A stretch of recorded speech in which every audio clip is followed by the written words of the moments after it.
Vous pensez peut-être que dormir dans un château signifiait s'endormir dans des draps de soie, entourés de tapisseries somptueuses et de silence. Mais si je vous disais que la nuit, dans ces forteresses de pierre, était un cauchemar éveillé, que les nobles partageaient leur lit avec des inconnus, que personne ne dormait vraiment seul, et que la moindre intimité était un luxe inimaginable, comment des hommes et des femmes de pouvoir supportaient-ils de n'avoir aucun refuge, même dans le sommeil? La réponse va vous surprendre. Ils ne le supportaient pas. Ils s'y résignaient. La chandelle grésille dans le couloir de pierre. Vous sentez l'odeur de la cire, mêlée à celle du bois humide. Vos pas résonnent sur les dalles froides. Et déjà vous frissonnez, malgré la cape épaisse sur vos épaules. Nous sommes au XVe siècle, dans un château du nord de la France. Et la nuit tombe rapidement. Dans quelques instants, vous allez découvrir ce que signifiait vraiment dormir à cette époque. Armand Lesage, chambellan du château de Montclair depuis 20 années, traverse la grande salle. Son visage porte les marques d'une journée longue et épuisante. Il supervise chaque détail de la maisonnée, de l'arrivée des invités jusqu'à la préparation des chambres pour la nuit. Ce soir, comme tous les soirs, il devra orchestrer un ballet complexe. Qui dormira où? Qui avec qui? Et surtout comment éviter les conflits entre les différentes personnes qui partagent le même espace. Margot, la chambre du Seigneur est-elle prête? Demande-t-il à la servante qui passe près de lui, les bras chargés de couverture. Margot Briand s'arrête. Elle a cette expression fatiguée que portent ceux qui travaillent depuis l'aube. Ses mains sont rouges et gercées par le froid. Oui, messire, mais la comtesse de Valois refuse de partager le lit avec dame Isabeau. Elle dit que celle-ci ronfle comme un porc. Armand soupire. Un problème de plus. Les nobles visiteurs du château créent toujours des complications. Vous devez comprendre quelque chose d'essentiel. Dans un château médiéval, même les plus riches ne possédaient pas leur propre chambre. Le concept d'intimité n'existait tout simplement pas. Les pièces servaient à plusieurs fonctions et les lits étaient partagés par nécessité, par convention sociale et parfois par simple manque d'espace. Trouve une solution, répond Armand en reprenant sa marche. Maître Isabeau avec les dames d'honneur. Il monte l'escalier en colimaçon qui mène aux appartements du Seigneur. Chaque marche est usée en son centre, polie par des décennies de passage. Le froid s'intensifie à mesure qu'il grimpe. Les murs de pierre semblent exhaler l'humidité. Vous sentiriez le vent s'infiltrer par les fentes autour des fenêtres. Ce souffle glacial qui ne cesse jamais vraiment. Le seigneur Thibaut de Montclair attend dans sa chambre principale. C'est une pièce vaste, mais nullement confortable selon nos standards. Un grand lit à baldaquin trône au centre, entouré de lourdes tentures, destinées à créer une illusion de chaleur et d'intimité. Mais ces tentures ne suffisent pas, jamais. Le froid pénètre partout, se glisse sous les couvertures, transforme chaque nuit en épreuve. Armand, combien serons-nous ce soir? Demande Thibaut, sans lever les yeux du document qu'il examine à la lueur d'une chandelle. 8 personnes dans cette chambre, monseigneur. Vous, votre épouse, les 2 invités de marque et 4 serviteurs qui dormiront sur des paillasses au pied du lit. Vous avez bien entendu, 8 personnes dans la même chambre. C'était la norme, pas l'exception. Les serviteurs devaient rester à proximité de leur maître pour répondre à n'importe quel besoin pendant la nuit. Soif? Un serviteur se levait pour verser de l'eau. Froid? Un autre ajoutait des couvertures. Envie d'uriner? On apportait le pot de chambre. L'idée de se lever soi-même pour accomplir ses tâches était impensable pour un noble. Thibaut referme son document. Son visage exprime une lassitude profonde. Il a 47 ans, mais en paraît 60. Les nuits sans sommeil véritable laissent des traces. Très bien. Assure-toi que les ronfleurs soient placés loin de moi. La dernière fois, j'ai à peine fermé l'œil. C'était là une préoccupation constante. Dans un espace partagé, les bruits de respiration, les ronflements, les toux, les murmures nocturnes créaient une cacophonie permanente. Le silence absolu n'existait pas. Vous auriez été réveillé plusieurs fois par nuit, par un bruit ou un autre. Et au-delà du bruit, il y avait l'odeur, celle des corps qui ne se lavaient que rarement, des vêtements portés jour et nuit, des peaux imprégnées de sueur et de fumée. Margot entre dans la chambre, suivie de 2 jeunes servantes qui transportent des bassines d'eau tiède et des linges propres. Elles commencent à préparer le lit, secouant les matelas bourrés de paille et de plumes. Vous verriez la poussière s'élever dans l'air, illuminée par la lumière tremblante des chandelles. Ces matelas abritaient des générations d'insectes, de puces surtout, qui se nourrissaient pendant la nuit. Se réveiller avec des piqûres rouges sur tout le corps était normal, attendu même. Margot, où dormiras-tu ce soir ? Demande Thibaut, avec une certaine sollicitude. Il connaît cette servante depuis son enfance. Dans la chambre des femmes, monseigneur. Nous serons 15 sur les paillasses. 15 femmes partageant un espace à peine plus grand qu'une chambre moderne. Elles dormaient côte à côte, presque collées les unes aux autres, pour se tenir chaud. L'hiver transformait ces nuits en supplice. Le froid mordait si profondément qu'on se réveillait avec les extrémités engourdies, parfois gelées. Certains perdèrent des orteils, des doigts, à force de nuits trop glaciales. Le rituel du coucher commence. Thibaut retire ses vêtements de jour, mais garde une longue chemise de nuit en laine. Personne ne dormait nu. Ce serait de la folie pure, avec de telles températures. Les invités arrivent, saluent brièvement et prennent place selon un ordre hiérarchique strict. Le seigneur et son épouse, au centre du lit, les invités de part et d'autre, et les serviteurs sur leurs paillasses au sol. Vous vous demandez peut-être comment on faisait pour l'intimité conjugale. La réponse est simple et troublante. Il n'y en avait pas. Les couples mariés devaient trouver des moments rares, souvent dans d'autres pièces, ou alors attendre que les autres dorment profondément.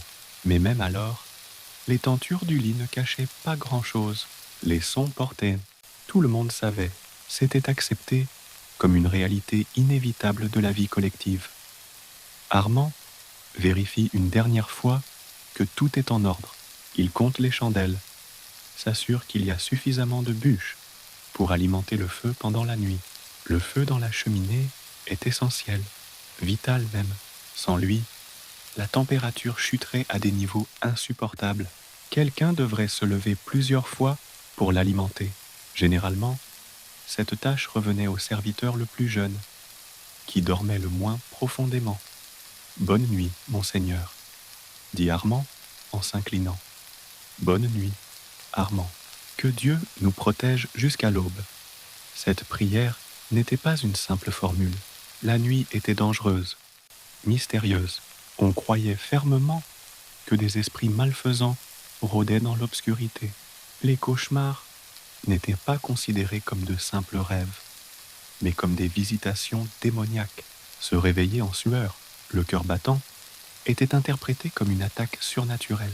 Certains dormaient avec des reliques religieuses sous leur oreiller, d'autres récitaient des prières avant de fermer les yeux.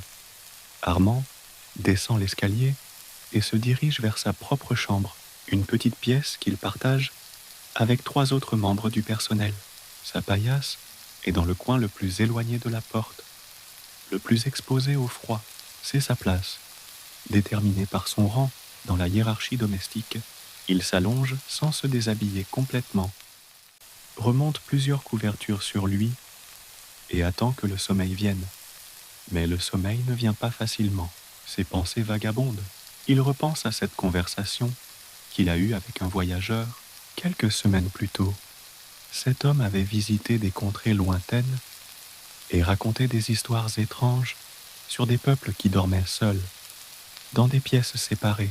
Armand avait ri, trouvant l'idée absurde et même dangereuse. Comment pouvait-on se sentir en sécurité en dormant seul ? Comment pouvait-on appeler à l'aide en cas de besoin ? Dans la chambre du Seigneur, Tybalt reste éveillé lui aussi. Son épouse dort déjà, ou fait semblant. À sa gauche, un invité tousse régulièrement, un son rauque et humide qui résonne dans la pièce. À sa droite, l'autre invité bouge constamment, cherchant une position confortable sur le matelas inégal. En bas, au pied du lit, un serviteur ronfle doucement. Thibault fixe les tentures du baldaquin. Elles ondulent légèrement à cause du courant d'air. Il pense à toutes ces nuits passées ainsi, entouré de présence, mais terriblement seul, car c'est là le paradoxe terrible de cette époque. On n'était jamais physiquement seul, mais on pouvait se sentir incroyablement isolé. Les murs entre les âmes existaient, même si les murs entre les corps avaient disparu. Il entend un bruit dans le couloir, des pas précipités, puis une voix étouffée. Quelqu'un qui cherche quelque chose, peut-être, ou qui se rend aux latrines, ces pièces glaciales et malodorantes, où l'on risquait sa vie en plein hiver. Certains préféraient utiliser le pot de chambre plutôt que d'affronter le froid mortel de ces espaces ouverts au vent. La nuit avance lentement, très lentement.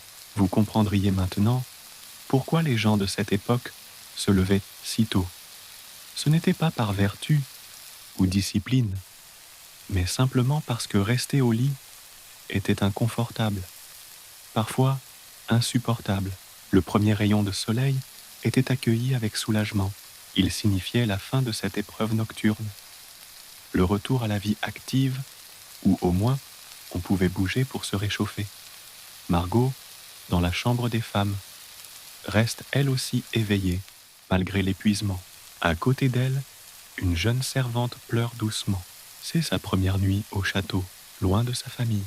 Margot pose une main sur son épaule, un geste de réconfort silencieux. Elle se souvient de sa propre première nuit ici, il y a 15 ans. La peur, le froid, l'étrangeté de dormir entourée d'inconnus. Ça passera, chuchote-t-elle. On s'habitue. Mais est-ce vraiment vrai? S'habitue-t-on jamais complètement à ne jamais avoir de moment pour soi? Margot a ses doutes. Elle a vu des gens devenir irritables, nerveux, presque fous, à force de ne jamais trouver le repos véritable. Leur vaisseau était aussi rond et résistant qu'un pneu Michelin, pense-t-elle ironiquement, en se rappelant une expression que lui avait apprise un marchand itinérant. Non, ce n'est pas ça. Leur château était solide comme la pierre, mais leur sommeil était fragile, comme du verre. Un cri déchire soudain le silence. Un cri de terreur venant d'une chambre voisine. Margot se redresse, le cœur battant. Plusieurs autres femmes se réveillent en sursaut. Puis, le silence retombe. Juste un cauchemar, probablement, ou une vision nocturne, comme on disait. Ces choses arrivaient toutes les nuits, dans une chambre ou une autre. On finissait par ne plus vraiment y prêter attention. Dehors, le vent hurle. Il s'engouffre dans les couloirs du château, créant des sifflements lugubres. On dirait des voix, des gémissements. Certains juraient que c'étaient les âmes des morts, coincées entre ce monde et l'autre. D'autres, plus rationnels, savaient que c'était simplement le vent. Mais même les rationnels sentaient un frisson parcourir leur échine dans ces moments-là. Thibault finit par sombrer dans un sommeil agité. Ses rêves sont confus, peuplés d'images étranges. Il se voit marcher dans son château, mais toutes les chambres sont vides. Personne, juste lui et le silence. Cette vision le terrifie, plus que n'importe quel monstre. Il se réveille en sueur, désorienté. Combien de temps a-t-il dormi? 1 heure? 2? Impossible à dire. Il n'y a aucun moyen de mesurer le temps la nuit. À côté de lui, son épouse dort profondément. Il l'envie. Elle a toujours eu cette capacité à s'endormir n'importe où, dans n'importe quelles conditions. Lui, en revanche, a toujours lutté contre le sommeil, ou plutôt contre son absence. Les responsabilités pèsent sur lui, même dans l'obscurité. Les décisions à prendre, les alliances à maintenir, les menaces à anticiper. Un seigneur ne se repose jamais vraiment, même quand son corps est allongé. L'aube est encore loin, très loin. Les heures s'étirent, interminables. C'est peut-être ça, le véritable supplice de cette époque, pas tant l'inconfort physique, bien que celui-ci soit réel et pénible, mais plutôt cette sensation d'emprisonnement temporel.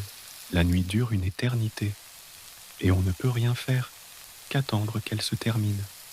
Dans les cuisines, en bas, un serviteur se lève déjà pour rallumer le feu et commencer les préparatifs du petit déjeuner. Il est peut-être 3 heures du matin, mais le travail ne s'arrête jamais vraiment. Il avance dans l'obscurité, guidé par la mémoire de ses mains.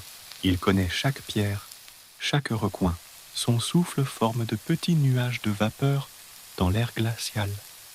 Vous réalisez maintenant que dormir, à cette époque, n'était pas un moment de repos et de régénération, comme aujourd'hui.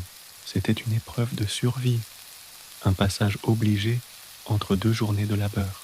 On ne dormait pas pour se reposer. On survivait à la nuit pour pouvoir travailler le jour. La différence est considérable. Et ce n'était que le début de la nuit. Vous pensez peut-être que dormir dans un château signifiait s'endormir dans des draps de soie, entourés de tapisseries somptueuses et de silence.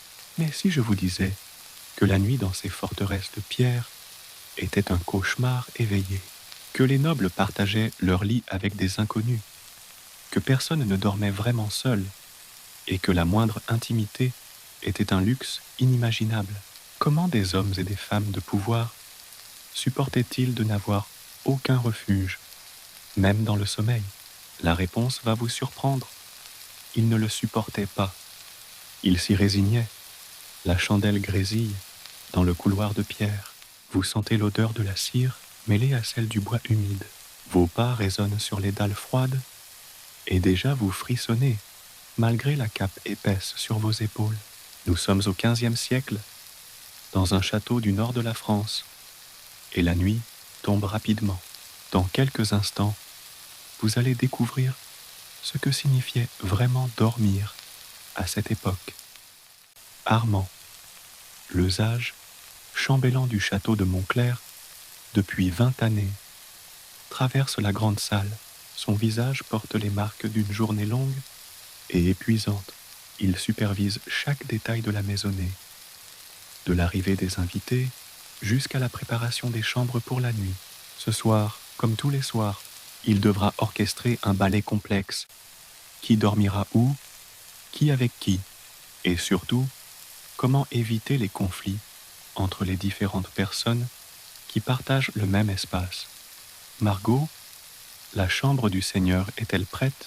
Demande-t-il à la servante qui passe près de lui, les bras chargés de couverture. Margot Briand s'arrête. Elle a cette expression fatiguée que portent ceux qui travaillent depuis l'aube.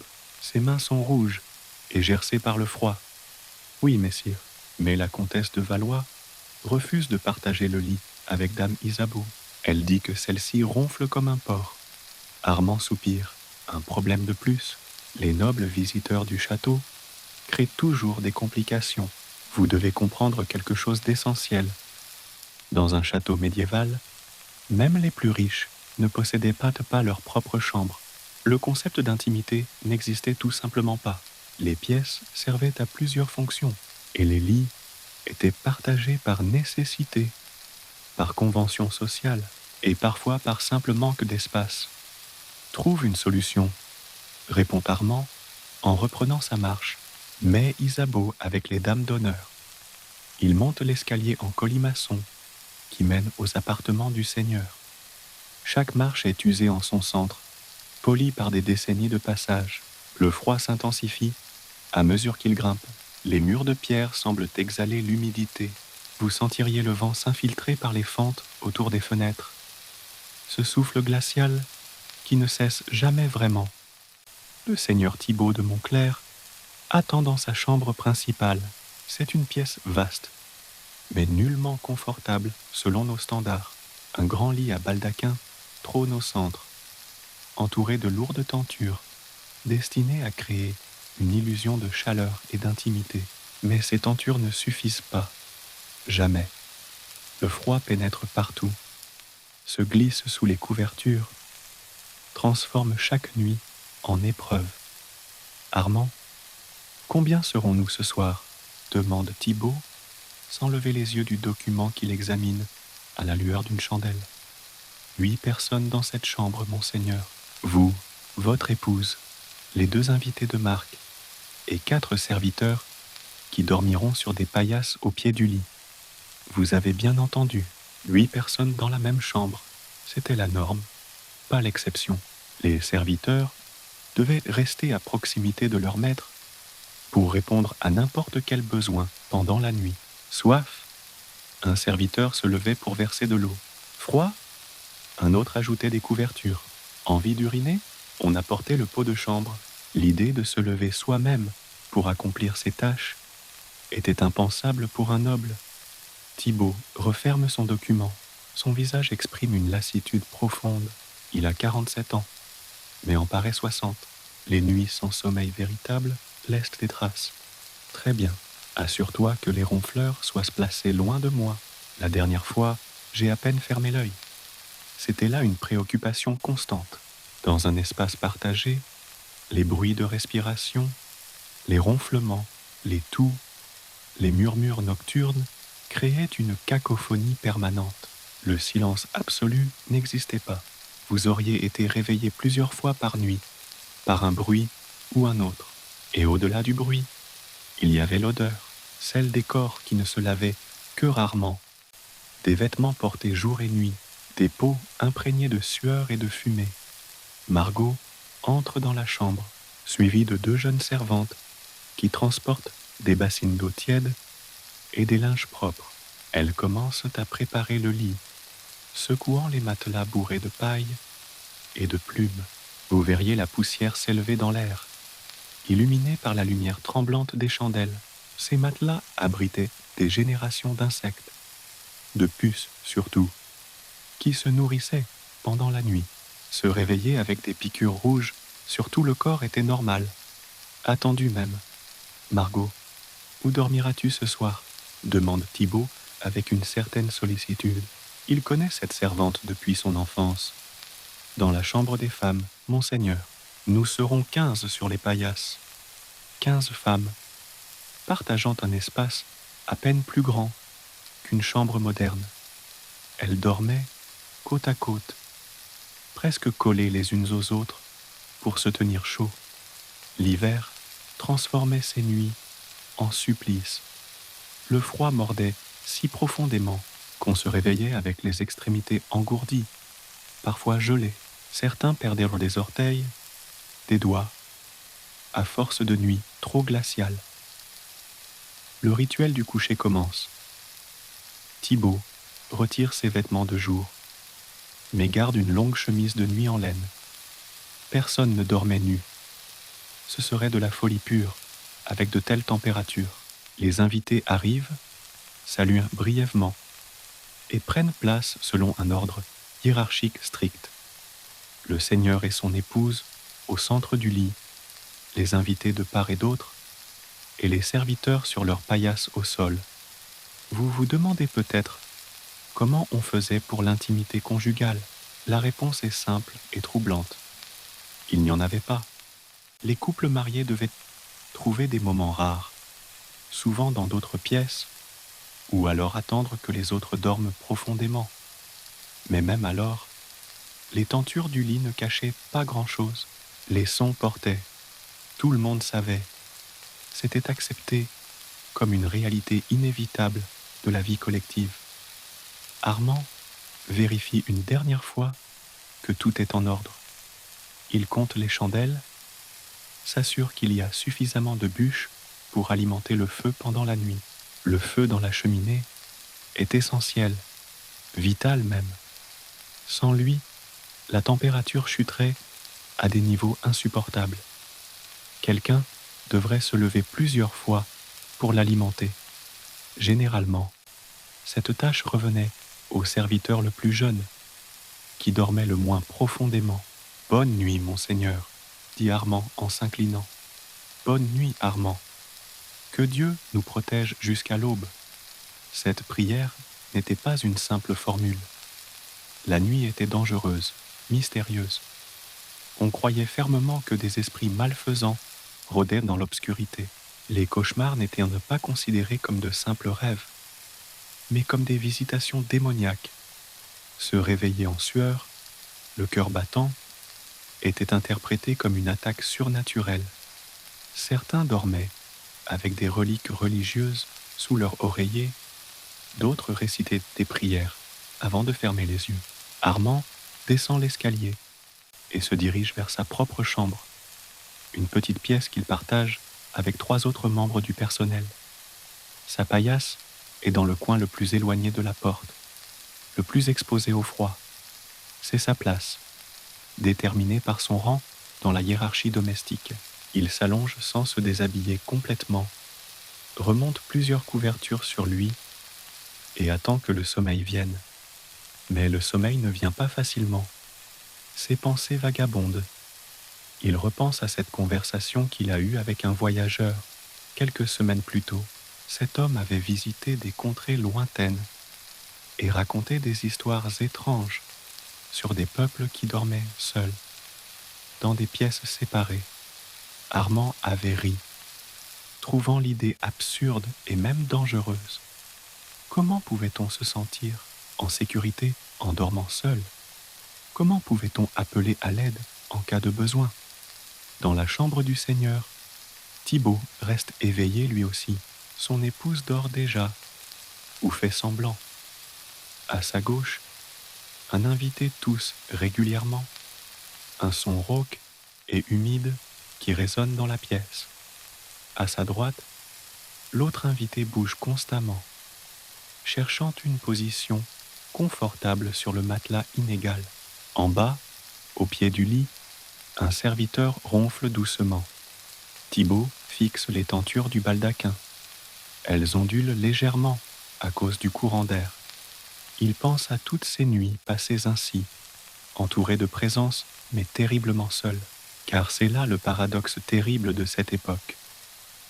On n'était jamais physiquement seul, mais on pouvait se sentir incroyablement isolé. Les murs entre les âmes existaient, même si les murs entre les corps avaient disparu.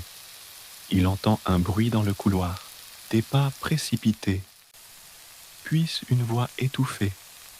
Quelqu'un qui cherche quelque chose, peut-être, ou qui se rend aux latrines, ces pièces glaciales et malodorantes où l'on risquait sa vie en plein hiver.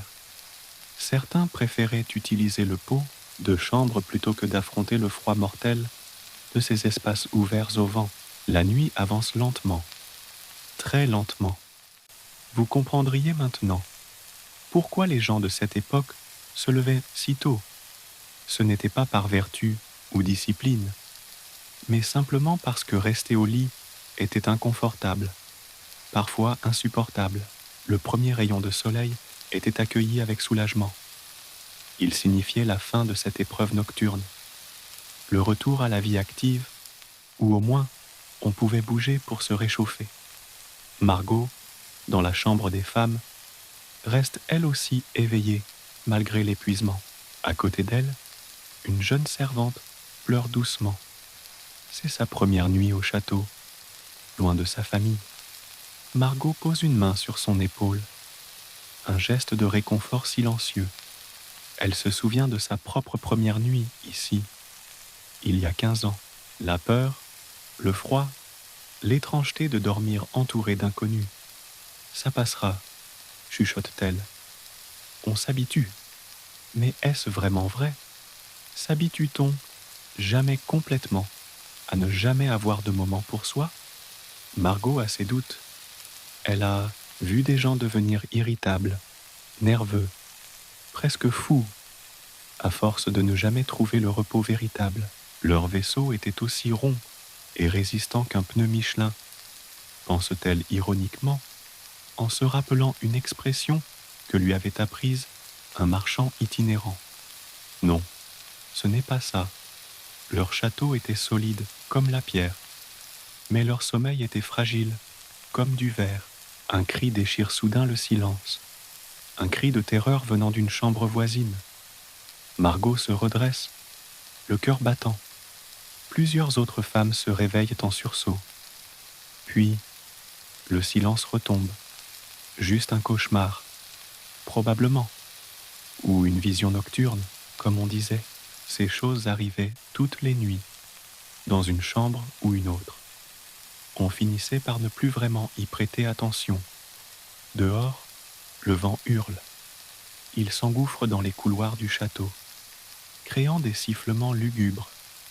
On dirait des voix, des gémissements. Certains juraient que c'étaient les âmes des morts, coincées entre ce monde et l'autre. D'autres, plus rationnels, savaient que c'était simplement le vent. Mais même les rationnels sentaient un frisson parcourir leur échine dans ces moments-là. Thibaut finit par sombrer dans un sommeil agité. Ses rêves sont confus, peuplés d'images étranges. Il se voit marcher dans son château, mais toutes les chambres sont vides. Personne, juste lui et le silence. Cette vision le terrifie plus que n'importe quel monstre. Il se réveille en sueur, désorienté. Combien de temps a-t-il dormi? 1 heure? 2? Impossible à dire. Il n'y a aucun moyen de mesurer le temps la nuit. À côté de lui, son épouse dort profondément. Il l'envie. Elle a toujours eu cette capacité à s'endormir n'importe où, dans n'importe quelle condition. Lui, en revanche, a toujours lutté contre le sommeil, ou plutôt contre son absence. Les responsabilités pèsent sur lui, même dans l'obscurité. Les décisions à prendre, les alliances à maintenir, les menaces à anticiper. Un seigneur ne se repose jamais vraiment, même quand son corps est allongé. L'aube est encore loin, très loin. Les heures s'étirent, interminables. C'est peut-être ça, le véritable supplice de cette époque. Pas tant l'inconfort physique, bien que celui-ci soit réel et pénible, mais plutôt cette sensation d'emprisonnement temporel. La nuit dure une éternité, et on ne peut rien faire qu'attendre qu'elle se termine. Dans les cuisines, en bas, un serviteur se lève déjà pour rallumer le feu et commencer les préparatifs du petit déjeuner. Il est peut-être 3 heures du matin, mais le travail ne s'arrête jamais vraiment. Il avance dans l'obscurité, guidé par la mémoire de ses mains. Il connaît chaque pierre, chaque recoin. Son souffle forme de petits nuages de vapeur dans l'air glacial. Vous réalisez maintenant que dormir, à cette époque, n'était pas un moment de repos et de régénération comme aujourd'hui. C'était une épreuve de survie, un passage obligé entre 2 journées de labeur. On ne dormait pas pour se reposer, on survivait à la nuit pour pouvoir travailler le jour. La différence est considérable, et ce n'était que le début de la nuit. 3 semaines ont passé. La petite chambre se prête.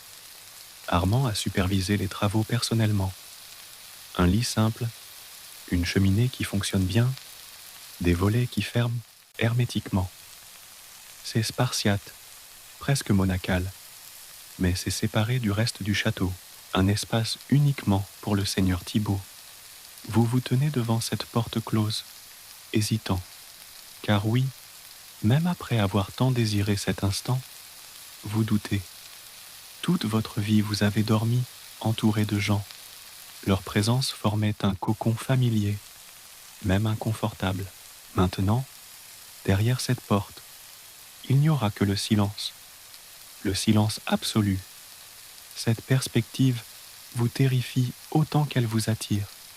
Thibaut entre enfin dans la chambre. Il referme la porte derrière lui.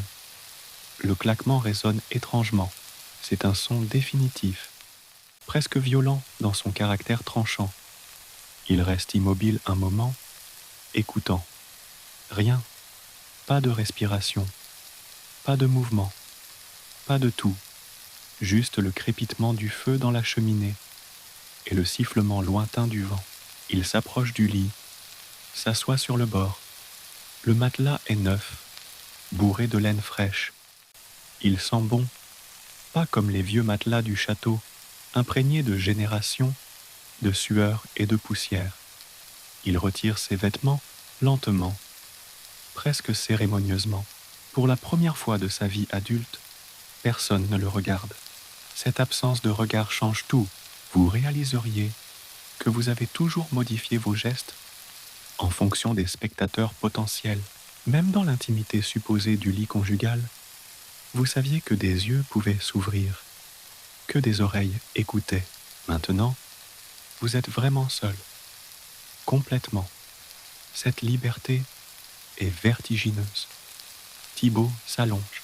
Le lit est confortable, bien plus que celui qu'il partageait.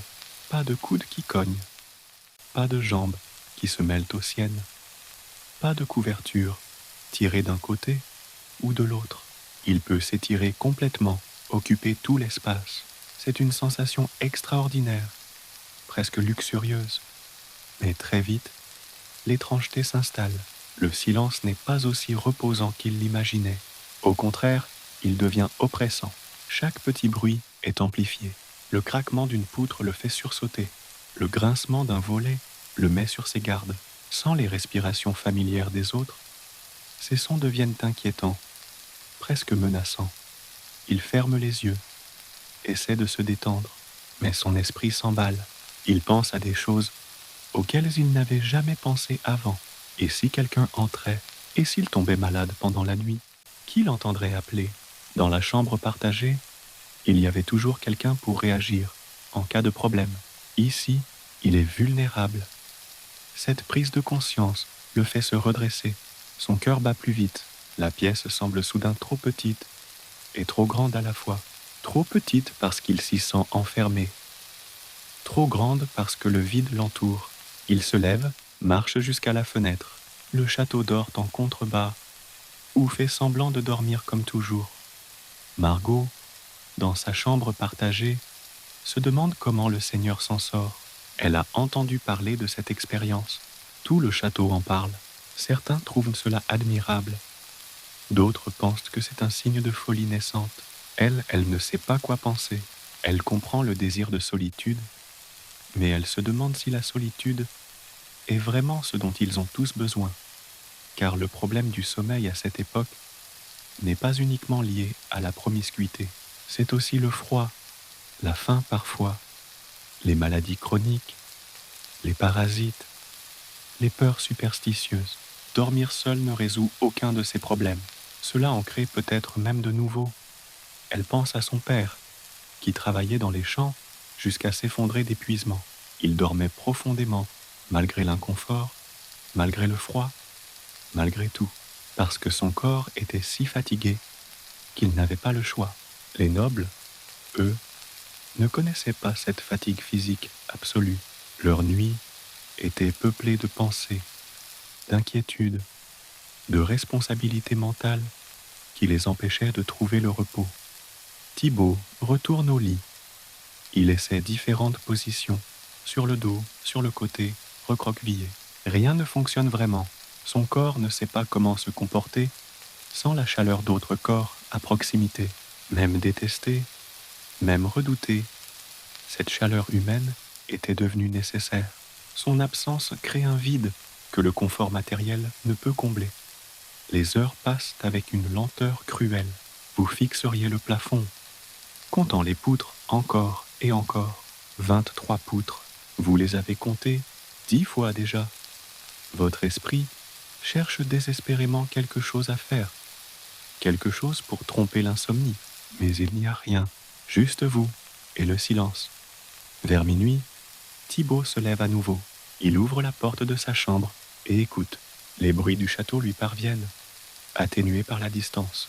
Des ronflements lointains, des murmures. Le pleur d'un enfant. Ces sons qui l'irritaient tant lui manquent maintenant. Ils représentaient la vie, la présence humaine, la continuité. Il referme la porte, retourne au lit. Cette fois, il laisse les yeux ouverts. Regarder l'obscurité est moins angoissant que de la subir les yeux fermés. Les formes se dessinent progressivement. La cheminée, la table, le coffre. Des objets familiers qui le rassurent un peu. Ailleurs dans le château, Armand dort d'un sommeil agité. Il rêve qu'il est perdu dans un labyrinthe de couloirs identiques. Il cherche quelque chose, quelqu'un, mais ne trouve que des portes closes. Ce rêve revient souvent. Il reflète peut-être son sentiment d'être coincé dans une vie sans issue, répétitive et épuisante. Il se réveille en sursaut, le souffle court. À côté de lui, un autre serviteur grogne et se retourne. Ce mouvement, ce bruit rassure Armand. Il n'est pas seul, quels que soient ses problèmes. Il partage cette expérience avec d'autres. Il y a un certain réconfort dans cette souffrance partagée. Leurs idées étaient douces et crémeuses, comme un brie bien crémeux, pense-t-il dans un demi-sommeil. Non, leurs nuits n'avaient rien de doux. Elles étaient rugueuses, difficiles, comme du pain rassis qu'on force à avaler. Mais au moins, elles étaient repartagées. L'aube approche enfin dans la chambre de Thibaut. Il n'a pas vraiment dormi. Peut-être quelques minutes, par-ci par-là, des moments de somnolence, plutôt que de vrai sommeil. Il se sent plus fatigué qu'après une nuit normale dans la chambre partagée. L'ironie est amère. Il a obtenu ce qu'il voulait et découvre que ce n'était pas la solution.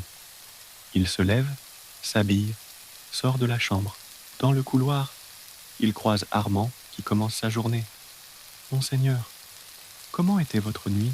Thibaut hésite. Avouer l'échec serait humiliant, mais mentir ne servirait à rien. Armand le connaît trop bien. Différente, très différente. Armand hoche la tête. Il comprend sans qu'il soit besoin d'expliquer davantage.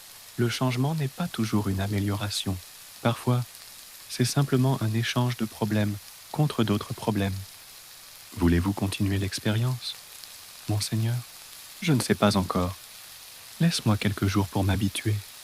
Mais peut-on vraiment s'habituer à quelque chose qui va à l'encontre de toute une vie de conditionnement ?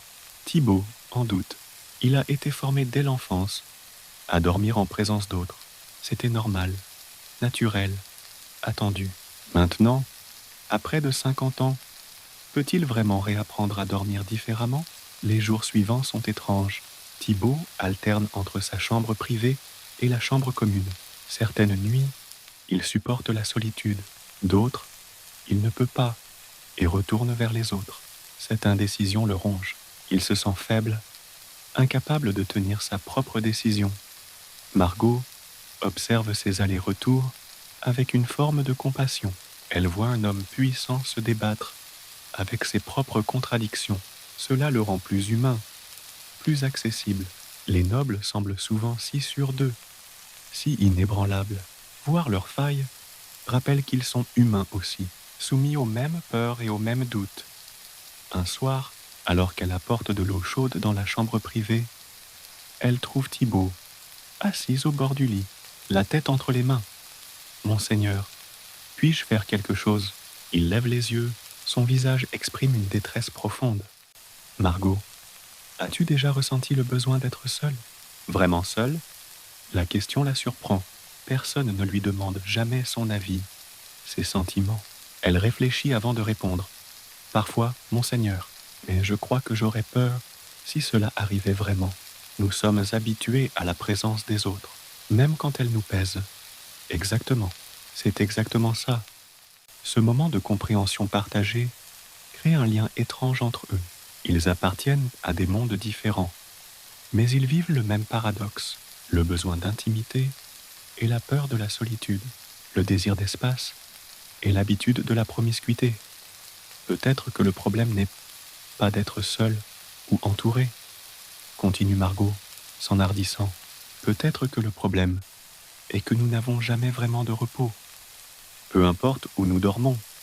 Thibaut la regarde avec surprise. Cette simple servante vient d'articuler quelque chose qu'il ressentait sans pouvoir le formuler. Le problème fondamental n'était pas la configuration du sommeil, c'était l'impossibilité du repos véritable dans un monde où le confort physique était rare et où l'esprit ne trouvait jamais vraiment la paix. Les semaines passent.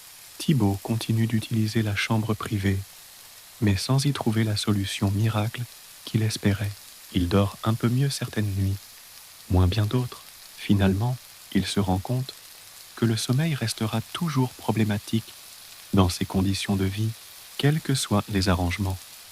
Armand constate avec une forme de tristesse que même le pouvoir et la richesse ne peuvent acheter une bonne nuit de repos.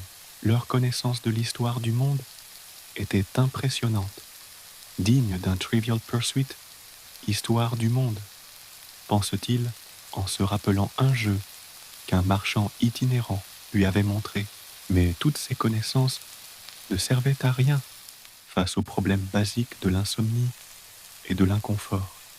L'hiver approche, les nuits deviennent plus froides, plus longues. Le problème du sommeil s'aggrave pour tout le monde. On se sert davantage pour avoir chaud. Thibaut abandonne finalement sa chambre privée. Le froid y est trop intense. Même avec un bon feu, il retourne dans la chambre commune, où au moins la chaleur des corps aide à survivre aux nuits glaciales. Personne ne commente son retour, peut-être parce qu'ils comprennent tous, au fond, que le problème était insoluble, ou peut-être parce qu'ils sont trop fatigués pour se soucier des décisions d'autrui. La fatigue chronique érode tout, même la curiosité et le jugement. Margot continue ses tâches quotidiennes. Elle a vu cet épisode comme une leçon sur la nature humaine. Nous voulons souvent des choses qui, une fois obtenues, ne nous satisfont pas vraiment. Le bonheur est insaisissable, surtout quand les conditions de base pour le bien-être sont absentes. La nuit tombe encore, et encore, et encore. Un cycle sans fin de nuits difficiles et de réveils courbaturés. C'était leur vie, leur réalité, et quelque part, dans cette acceptation résignée, ils trouvaient une forme de force, la force de continuer malgré tout, de survivre à chaque nuit pour voir un nouveau jour.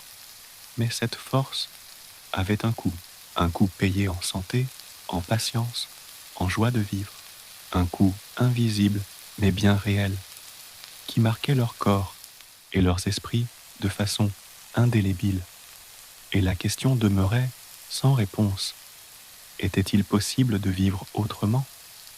Ou étaient-ils condamnés à répéter ce cycle jusqu'à la fin de leur jour? 10 années ont passé depuis l'expérience de la chambre privée. Thibaut a vieilli. Ses cheveux sont presque entièrement gris maintenant. Son dos plus courbé. Il monte les escaliers avec difficulté, s'appuyant sur une canne. Mais quelque chose a changé en lui. Quelque chose de subtil, mais profond. Vous le regardez assis, près de la fenêtre de sa chambre commune, celle qu'il n'a plus jamais quittée depuis son retour. Il observe le lever du soleil, comme il le fait chaque matin maintenant. Son visage exprime une forme de paix qui n'y était pas avant. Ce n'est pas le bonheur. Non, c'est quelque chose de plus complexe. Une acceptation. Armand entre doucement dans la pièce. Lui aussi a vieilli. 52 ans maintenant. Ses articulations le font souffrir constamment. Mais il continue, jour après jour. Parce que c'est ce qu'on fait. On continue. Monseigneur, comment était votre nuit? Thibaut sourit faiblement. Cette question quotidienne est devenue un rituel entre eux, une façon de reconnaître leur humanité partagée. Comme d'habitude, Armand, 3 réveils, peut-être 4, mais j'ai vu un rêve étrange. Je marchais dans un château où chaque personne avait sa propre chambre, des dizaines de pièces séparées, toutes closes. C'était silencieux, trop silencieux. Ça ressemblait à un tombeau. Armand hoche la tête. Il comprend. Avec les années, ils ont tous compris quelque chose d'important. L'intimité absolue n'est pas nécessairement un idéal. Elle peut être une forme d'isolement, de mort sociale. Les humains ont besoin de présence, même quand cette présence les dérange. Vous savez ce qui est ironique? Armand, je dors un peu mieux maintenant. Pas beaucoup mieux, mais un peu. Et ce n'est pas parce que les conditions ont changé. Elles sont toujours les mêmes. Froides, inconfortables, bruyantes. Non, c'est moi qui ai changé. Cette révélation contient une sagesse durement acquise. Vous réaliseriez que parfois, le problème n'est pas la situation, mais votre relation à la situation. Thibaut a cessé de lutter contre l'inévitable. Il a accepté que le sommeil parfait n'existait pas, du moins pas pour lui. Pas dans ce monde, pas à cette époque. Et dans cette acceptation, il a trouvé un certain repos. Margot arrive avec le plateau du petit déjeuner. Elle a maintenant 44 ans. Son visage est marqué par les années de travail. Mais ses yeux gardent une forme de vivacité. Elle a survécu. Et dans cette survie, elle a trouvé une force qu'elle ne soupçonnait pas posséder. Bonjour, monseigneur. Bonjour, Armand. Il la salue en retour. Ces interactions quotidiennes ont créé quelque chose qui ressemble presque à de l'amitié. Malgré les barrières sociales, la souffrance partagée crée des liens que la hiérarchie ne peut défaire. Margot, tu te souviens quand le Seigneur voulait sa chambre privée ? Demande Armand avec un sourire nostalgique. Elle rit doucement. Ce n'est pas un rire moqueur, plutôt un rire de compréhension. Je me souviens, nous pensions tous que c'était une folie, et en un sens, c'était peut-être nécessaire. Parfois, on doit essayer quelque chose pour comprendre pourquoi ça ne fonctionne pas. Thibaut approuve. Son échec n'était pas vraiment un échec. C'était une expérience, un apprentissage. Il a découvert quelque chose sur lui-même, sur la nature humaine. Les gens ont besoin de présence autant que d'espace. Le dosage parfait n'existe pas. On navigue entre ces deux besoins contradictoires toute sa vie. La journée commence. Les activités habituelles reprennent. Mais aujourd'hui, Thibaut fait quelque chose d'inhabituel. Il convoque les principaux membres de sa maisonnée dans la grande salle. Armand, Margot, les autres serviteurs clés, même quelques paysans du village. Une assemblée étrange et diverse. Je vous ai réunis pour partager quelque chose. Commence-t-il ? Pendant des années, j'ai pensé que notre façon de dormir était un problème qu'il fallait résoudre. J'ai cherché des solutions, fait des expériences, mais j'ai compris récemment que je posais peut-être la mauvaise question. Les gens écoutent avec attention. Thibaut n'est pas connu pour ses discours philosophiques. Cette réunion les surprend. La vraie question n'est pas comment dormir mieux, c'est comment vivre mieux, avec ce que nous avons. Nos nuits sont difficiles, elles le seront toujours, mais peut-être que si nous acceptons cette réalité, si nous arrêtons de lutter contre elle, nous pourrons trouver une forme de paix. Leur performance était émouvante et profonde, digne des nuits de Fourvière, pense Margot. Non, ce n'était pas une performance, c'était simplement un homme fatigué, partageant une vérité durement gagnée. Et dans cette simplicité, il y avait quelque chose de profondément touchant. Un vieux paysan lève la main, hésitant.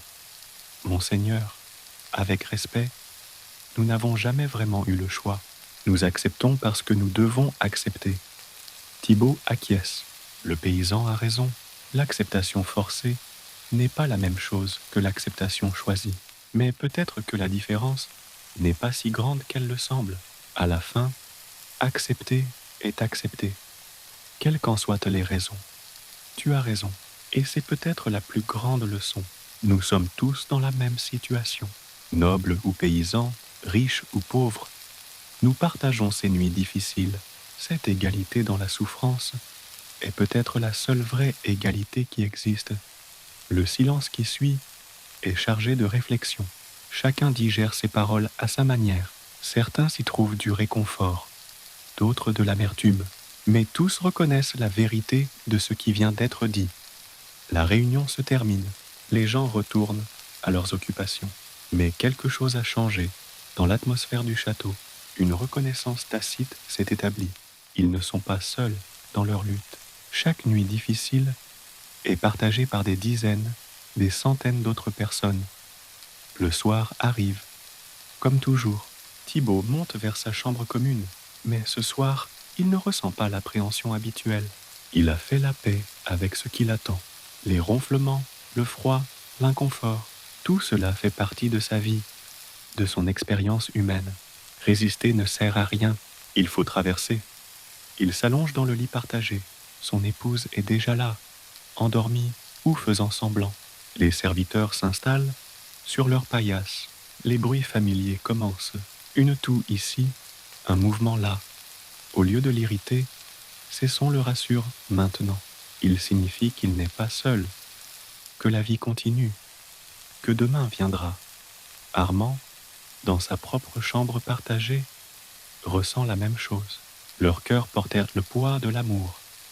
Une douce et précieuse charge, pense-t-il. Non, ce n'était pas de l'amour exactement, mais c'était une forme de solidarité humaine. Peut-être plus précieuse encore, la reconnaissance qu'ils étaient tous embarqués dans le même voyage difficile. Margot s'allonge sur sa paillasse, entourée des autres femmes. La jeune Jeanne, qui pleurait tant lors de sa première nuit, il y a 10 ans, dort maintenant profondément. Elle s'est adaptée, comme ils se sont tous adaptés. L'adaptation n'est pas toujours glorieuse, mais elle est puissante. Elle permet la survie quand les conditions idéales n'existent pas. Les heures de la nuit s'écoulent. Thibaut se réveille 2 fois, peut-être 3, mais ces réveils ne le perturbent plus autant. Il observe l'obscurité un moment, écoute les respirations autour de lui, puis referme les yeux et se laisse à nouveau dériver. Le sommeil vient et part, comme des vagues sur une plage. On ne peut pas le contrôler, on peut juste se laisser porter. Vers l'aube, il a un dernier rêve. Il marche dans un château futur, très lointain. Les gens y dorment dans des chambres séparées, sur des lits confortables, dans un silence absolu. Mais leurs visages sont tendus, anxieux. Ils ont gagné l'intimité, mais perdu quelque chose d'autre. La connexion peut-être, le sentiment de faire partie d'une communauté humaine. Ce rêve ne le trouble pas, il le trouve juste intéressant. Chaque époque a ses problèmes, ses défis. Peut-être que dans ce futur lointain, les gens chercheront désespérément ce que lui possède déjà, la présence constante d'autres êtres humains. L'herbe est toujours plus verte ailleurs, dans l'espace comme dans le temps. Le jour se lève. Thibaut ouvre les yeux pour la dernière fois cette nuit. Il se sent fatigué, comme toujours, mais c'est une fatigue acceptable, gérable. Il s'étire, sent ses articulations craquer. La douleur est là, quotidienne, familière. Elle aussi fait partie de la vie. Il se lève, s'habille, descend pour le petit déjeuner. Armand est déjà là, supervisant les préparations. Margot s'affaire avec les autres servantes. La vie du château reprend son cours normal. Rien n'a vraiment changé. Et pourtant, tout est différent, car ils ont compris quelque chose d'essentiel. Le bonheur n'est pas l'absence de problèmes, c'est la capacité de vivre avec eux, de leur trouver un sens, de les intégrer dans le tissu de sa vie. Leurs nuits resteront difficiles jusqu'à leur mort. Mais maintenant, ils peuvent porter ce fardeau avec moins de rancœur, moins de lutte. « Bonne journée, monseigneur », dit Armand en passant. « Bonne journée, Armand ». Ces mots simples contiennent tout un univers de compréhension mutuelle. Ils ont survécu à une autre nuit.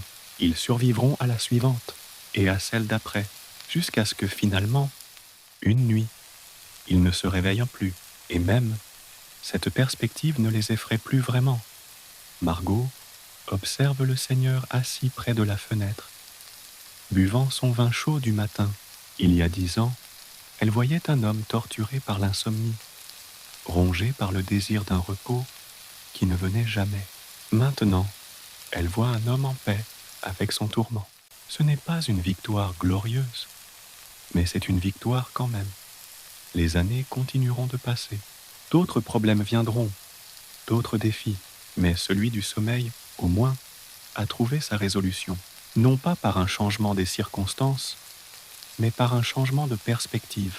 Leur café au lait tout au long de la vie leur apportait ce réconfort quotidien, pense Armand en sirotant sa boisson chaude. Chaque petit moment de chaleur, de confort, de connexion humaine comptait. Ces moments formaient une chaîne qui les maintenait ensemble, qui les aidait à traverser. Le château continue sa vie. Les générations se succèdent. Les habitudes de sommeil restent les mêmes. Mais quelque chose de l'expérience de Thibaut se transmet.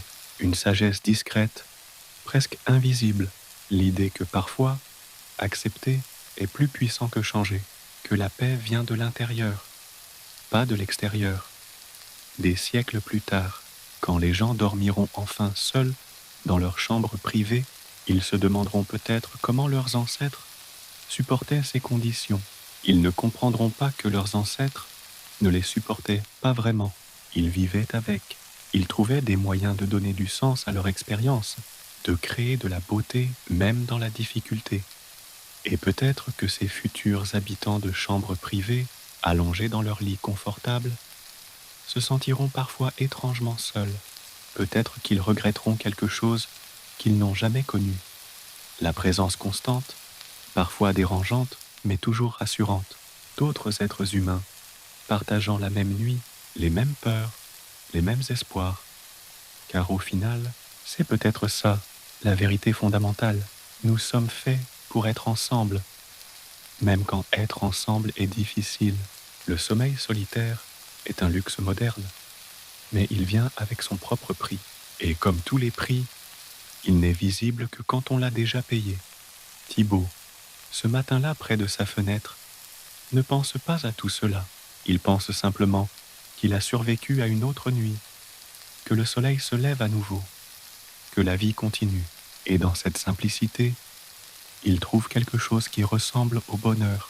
Pas le bonheur éclatant des contes, mais le bonheur discret des âmes fatiguées qui ont appris à se reposer, non pas dans le confort, mais dans l'acceptation. La nuit viendra à nouveau.